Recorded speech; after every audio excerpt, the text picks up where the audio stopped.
دوسری وہ ذات جو اس نظام کو امپلیمنٹ کروانے والے ہیں، اس نظام کو متعارف کروانے والے ہیں، وہ ہیں رسول اللہ صلی اللہ علیہ وسلم۔ ان کے مرتبے، ان کے مقام سے ہم لوگ ناواقف نہیں ہیں۔ ہمارا دل، ہماری جان، ہمارا ایمان، ہمارا سب کچھ آپ صلی اللہ علیہ وسلم کی ذات اقدس ہے۔ آپ صلی اللہ علیہ وسلم کے لیے اللہ تبارک و تعالیٰ نے فرمایا وَمَا أَرْسَلْنَاكَ إِلَّا رَحْمَةً لِّلْعَالَمِينَ۔ ایک اور آیت آپ کے سامنے پڑھتا ہوں، اِنَّا أَرْسَلْنَاكَ کافۃ للناس۔ اے حبیب صلی اللہ علیہ وسلم، ہم نے آپ کو پوری انسانیت کے لیے کافی بنا کر بھیجا ہے۔ آپ پوری انسانیت کے لیے کافی ہیں، کسی ایک دور کے لیے نہیں، کسی ایک وقت کے لیے نہیں، کسی ایک گروہ کے لیے نہیں، بلکہ پوری انسانیت کے لیے آپ صلی اللہ علیہ وسلم کافی ہیں۔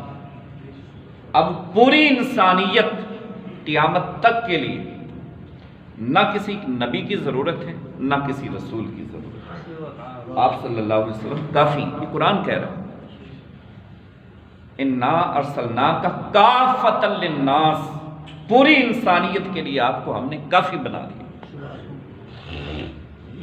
اس کی تفسیر میں آپ صلی اللہ علیہ وسلم نے فرمایا انا والقیام کہاتین الاصبعین، میں اور قیامت ایسے ہیں جیسے یہ دو انگلیاں،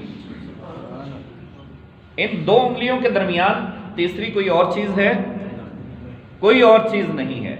اسی طرح فرمایا میرے اور قیامت کے درمیان کوئی اور نبی نہیں، کوئی اور رسول نہیں، کوئی اور کتاب نہیں۔ کتاب وہی تھی جو میرے پاس ہے، رسول میں ہی ہوں، نبی میں ہی ہوں، نبو قیامت تک کے لیے میرے اور قیامت کے درمیان اور کوئی چیز حائل نہیں ہے۔ اور سب سے جو کثیر الامت نبی آپ صلی اللہ علیہ وسلم کی امت سارے نبیوں کی امتوں سے اعلیٰ اور افضل امت، اور سارے نبیوں سے زیادہ کثرت میں امت۔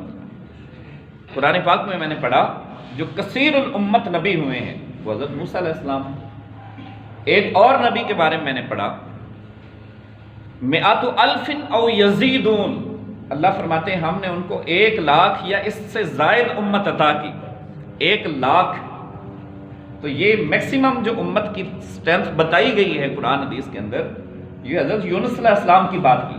جب مچھلی کی پیٹ سے ان کو باہر نکالا تو پھر وہ اپنی قوم کی طرف گئے تو انہوں نے بے شمار لوگ جو ہے وہ ان کے حلقہ ارادت میں شامل ہوئے، ان کا کلمہ پڑھ کر مسلمان ہوئے۔ تو فرمایا کہ وہ 1,00,000 یا اس سے زیادہ لوگ تھے۔ کہاں 1,00,000 اور کہاں امت محمدی علیہ صاحب علیہ السلام۔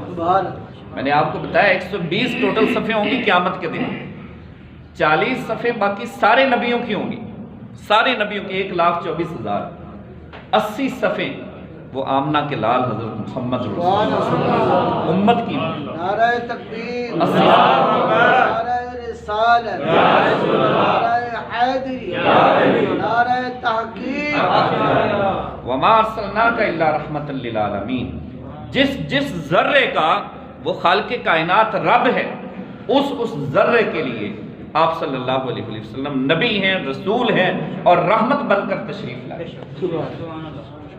اب اس آیت کو جب ہم سٹڈی کرتے ہیں وَمَا أَرْسَلْنَاكَ إِلَّا رَحْمَةً لِّلْعَالَمِينَ، تو اس کو آپ ذرا اس کے ساتھ کمپیئر کریں الحمدللہ رب العالمین، وہاں پر بھی عالمین کا لفظ ہے اور یہاں پر بھی عالمین کا لفظ ہے، لیکن وہاں رب العالمین ہے، یہاں رحمت للعالمین ہے۔ وہ تمام جہانوں کا پروردگار ہے اور آپ صلی اللہ علیہ وسلم تمام جہانوں کے لیے رحمت بن کر تشریف لائے۔ اب دونوں کا اگر آپ ترجمہ کریں تو یہ ہوگا جس ذرے کا وہ خالق کائنات ہے اس ذرے کے لیے آپ صلی اللہ علیہ وسلم رحمت للعالمین۔ کہتے ہیں کہ حضرت ابراہیم علیہ السلام پر اگر آگ نے اثر نہیں کیا تھا اور ان کو جلا نہیں سکی تو اس کی وجہ بھی یہ تھی کہ آپ صلی اللہ علیہ وسلم کی رحمت غالب آ گئی تھی اور آپ کی پیشانی میں رسول اللہ صلی اللہ علیہ وسلم کا نور تھا۔ اور قیامت کے دن بھی اگر آپ صلی اللہ علیہ وسلم کی امت پر جہنم کی آگ اثر نہیں کرے گی تو اس کی بھی وجہ یہ ہوگی کہ اس پر حضور صلی اللہ علیہ وسلم کی رحمت کا غلبہ ہوگا۔ ایسا نہیں اعلیٰ حضرت نے کہا پڑ گئی جس پہ محشر میں بخشا گیا، قیامت کے دن جس پر وہ نگاہ پڑ جائے گی اس کی بخشش ہو جائے گی، کیونکہ وہ نگاہ عام نگاہ نہیں ہے۔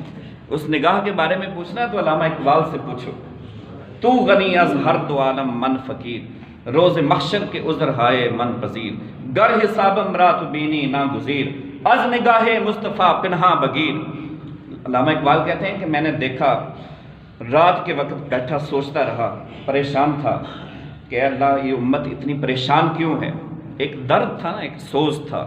یہ سوز جب کسی انسان کے سینے میں پیدا ہو جاتا ہے، بیدار ہو جاتا ہے، پھر اس کو ہر بیگانہ بھی اپنا لگتا ہے، اس کو ہر مسلمان جو ہے وہ اپنا بھائی لگتا ہے، اپنا بیٹا لگتا ہے، اپنا پیارا لگتا ہے، وہ اسے اپنے جان کا ٹکڑا لگتا ہے، وہ اسے غلط راستے پر چلتا ہوا دیکھنا نہیں چاہتا۔ یہ سوز جب پیدا ہو جاتا ہے، یہ درد جب پیدا ہو جاتا ہے، جب حضور کی امت کے ساتھ انسان کو محبت ہو جاتی ہے تو پھر وہ انسانوں کو نہیں دیکھتا، پھر وہ جو ہے اپنے دشمنوں کو نہیں دیکھتا، وہ دیکھتا ہے تو صرف اور صرف دیکھتا ہے کہ میرے سامنے حضور کا امتی جو نہیں، وہ یہ نہیں دیکھتا کہ اس نے میرے ساتھ ظلم کیا کیا ہے، میرے ساتھ زیادتی کیا کی ہے، اس کا جرم کیا ہے۔ وہ اس کے جرم اور اس کے گناہوں کو نہیں دیکھتا، بلکہ وہ اس کو حضور کا امتی ہو کر اس صورت میں دیکھتا ہے۔ تو ساری رات کہتے ہیں کہ میں پریشان رہا، تڑپتا رہا اور یہ سوچتا رہا کہ یہ امت اتنی پریشان کیوں ہے، اے اللہ یہ امت آج اتنی پریشان کیوں ہے۔ این دلے نہ دارن، کیا یہ لوگ دل نہیں رکھتے، ان کے پاس محسوس کرنے والا دل نہیں ہے۔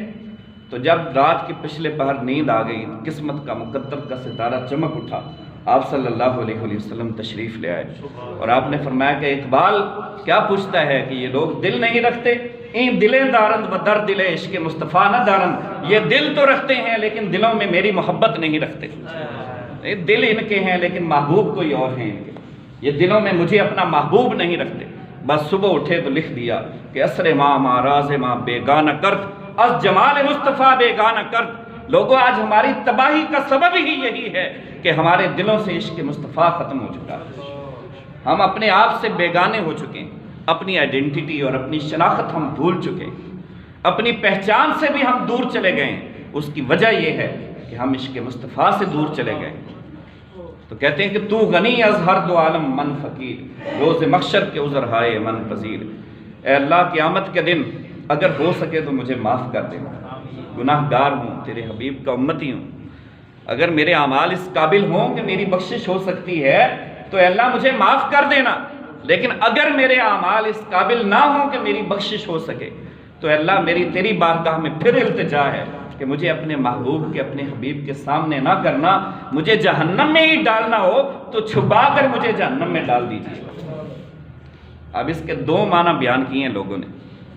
تو یہ کہتے ہیں کہ ایک تو اس لیے علامہ اقبال نے کہا کہ اپنے حبیب کے سامنے نہ کیجیے گا، میں کون سا منہ لے کر جاؤں گا جب رسول اللہ صلی اللہ علیہ وسلم کی نگاہ مجھ پر پڑے گی اور آپ فرمائیں گے کہ یہ میرا امتی ہے، یہ میرا امتی ہے، میں کون سا چہرہ لے کر اپنے حضور صلی اللہ علیہ وسلم کی بارگاہ میں حاضر ہوں گا۔ اور دوسری بات یہ ہے کہ اقبال نے ترنگ میں آ کر، وجد میں آ کر یہ بات کہی ہے کہ مولا اپنے حبیب کے سامنے نہ کرنا، اگر اس کی نگاہ مجھ پر پڑ گئی تو پھر تو میری بخشش ہو ہی جانی ہے، پھر تو میری بخشش ہو ہی جانی ہے، پھر بخشش میں کوئی کسر باقی نہیں رہے گی۔ پڑ گئی جس پہ محشر میں بخشا گیا۔